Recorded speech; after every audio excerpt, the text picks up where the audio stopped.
Welcome back to the channel, guys. This is VIN0981, and before I proceed any further, this is a salvage title car. This is a 2016 083, which is ultra white with LA30 red interior. For sale at IAAI in South Los Angeles, California. 80,500 miles. It's a Florida and California car, has front and undercarriage damage that is reported, and it does have a salvage title, as I said. Production statistics: 648 out of the 2,348 cars for the US 49 were ultra white. 361 had LA30 red interior. It's the most common color combo, white with red. 15.37% of all of the US 49 cars were this color combo, so that is a 1 out of 10 for rarity. For 2016, I didn't write it down in my notes, but here it is right here. It is the most common color combo. So it's a pretty low option car. It has Mark Levinson and it has orange calipers. It has nothing else. It doesn't have the comfort and convenience package. So it doesn't have a trunk mat. It doesn't have a cargo net, wheel locks, glass brake sensors. It doesn't have lighted front door sills, anything like that. It's a pretty low option car, but it does have Mark Levinson. Carfax, Epic VIN, and auto check. So Carfax shows this as a 4-owner, 3-accident car. There's one in 2017 to the right rear. There's one in July of 2022 to the undercarriage. Doesn't give any further details. And in April of 2026, moderate damage to the front and undercarriage reported. And my 2024 Carfax showed it as a 3-owner, 2-accident car, so everything still jives there. Epic VIN shows this as a 3-owner, 2-accident car. So the one where it was like damage reported to the undercarriage, that one didn't get reported. And AutoCheck shows this as a 5-owner, 2-accident car, and the current accident does not yet show on the AutoCheck. So it's like a 4 or 5-owner, 3-accident car, Florida, California car with a salvage title. Previous sales. So this car first went on sale in February of 2016, $87,000. Still for sale in April of 2016, and it sold in September of 2016, already with 5,000 miles on it. So it's maybe like a dealer demo or something like that. And then it was originally sold as a lease, and then it was returned in September of 2019, put up for sale $50,000 with 44,000 miles in Riverside, California at Lexus of Riverside, and it sold in November of 2019, so about 2 months for sale. And they didn't keep it long. Popped up for sale next January of 2020 on Club Lexus in California with 47,000 miles for $53,000, and they noted then it had black powder coated wheels, it had a chrome delete, a black wrapped roof, it has swift lowering springs, it had 20mm H&R spacers all around, some other just cosmetic mods overall, and it sold in February of 2020, which is about a month, to an owner in California. And they also didn't keep it very long. September of 2020, $54,000 with 52,000 miles. And you can see now it has aftermarket wheels, and it was completely wrapped in black wrap.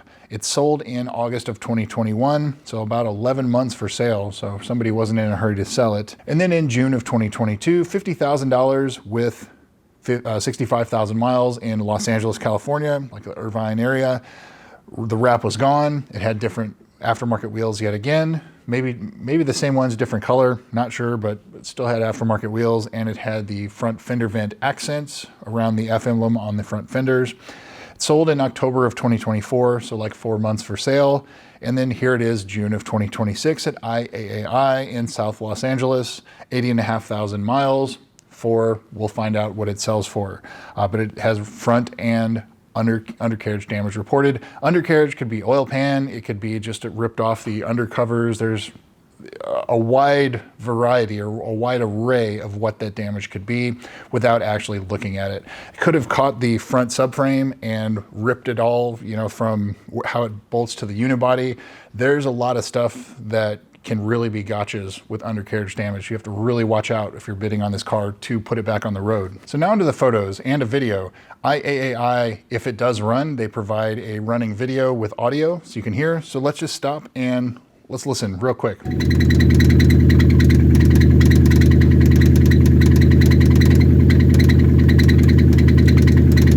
So to me, that sounds like it could be a rod knock. Now it could be something else. It could be like something pushing against the front crank pulley or the drive pulley, something like that. It could be a rod knock too. So something to definitely investigate further. You could have a pretty big gotcha here if that is indeed a rod knock. And also of note, from that audio clip, it doesn't have an exhaust on it, so you can hear it. It sounds like it's coming right off the manifolds. and it's smoking. So that's another thing to look at. It's disclosed as partially disassembled, and so that's auction speak for it's missing some parts. And so that means no headlights, no grille, those are the expensive parts, and it doesn't have an exhaust. So there's some other things missing on this car. There's also damage to the rear bumper. As I said, the exhaust is missing, the front end is missing, and the undercarriage damage, which is a big question mark. You need to go inspect this in person before bidding on this car. Highly, highly recommended if you're gonna put this car back on the road to go and look at it in person. The good parts, no airbags deployed. The interior looks pretty good, but the carbon fiber is delaminating on all of the common 5 front pieces, so nothing really out of the ordinary there. I did see on the intake tube, on the intake elbow, it's got some hoses missing there, and so that's probably because it may have had an air oil separator on it, and it was just removed before it was sent to auction. It's also probably, while it doesn't sound too healthy how it's running either. I don't know, it sounds to me like this car had some mods on it and they were removed before it was sent to auction. That's kind of what it sounds like. So as far as the price goes, this has the potential to be a rebuildable car as long as the undercarriage and or frame damage isn't too terrible, but you're gonna have to probably get this in the area of like $15,000 or less for it to make sense, because the grille, the headlights, those are very, very expensive pieces. And so retail ready, this car would be with a rebuilt title, would be like $28,000 to $30,000 with this mileage. So you would have to get it cheap enough where that makes sense and put some used parts on it. That's assuming the undercarriage damage isn't too significant. So now to the service history. It's pretty well dealer serviced until about 2020. So like the last 30,000 miles in 6 years, it's kind of questionable. So the first entry of note is July of 2016, 4,900 miles. The power steering rack, or maybe a tie rod end, was replaced. And the seat control on the side of the seat, that was replaced as well. March of 2017, the low pressure fuel pump was reprogrammed. So that's the humming or buzzing you hear in the back seat. A lot of these 16s already had that addressed.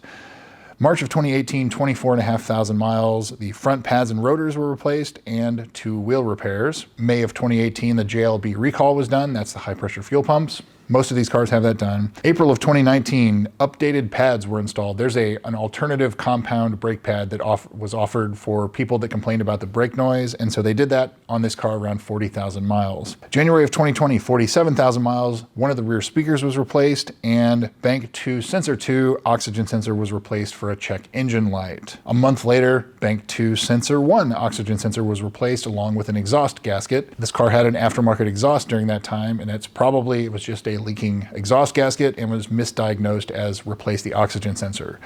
So you see that on a lot of service histories on cars that have aftermarket exhaust. If it doesn't fit that well, it's going to leak, and the oxygen sensors, the rear oxygen sensors, are sensitive enough to notice that, and it will throw a check engine light. A month later, in March of 2020, exhaust leak due to aftermarket exhaust. There we go. And a note of a driver's side linkage hanging down. Doesn't give any further information. I don't know if they mean the undercarriage, like the splash shield, or if there's something else that is damaged. April of 2022, 64,500 miles, an oil change, and it notes that it needs front brakes soon, and it was not done there. That was like 20,000 miles ago. So hopefully the brakes have been replaced, but if not, these cars almost always need brakes and tires. The car probably needs brakes and tires. So that brings me to would I buy this car? I think only if it's cheap enough where it would make sense to put it back on the road, but I would 100% go and look at this car in person to make sure that undercarriage damage is, something that's going to be repairable, and this engine knock, or if it's just something rubbing up against one of the pulleys, that would be the other big gotcha. Otherwise, this may be a parts car. And so that's definitely something, red flags on this one, but you definitely need to go look at this one in person before bidding on it. Otherwise, you're gonna have one hell of a headache. So that's what I've got for you guys. VIN 0981. Thanks again for watching, and we'll see you soon.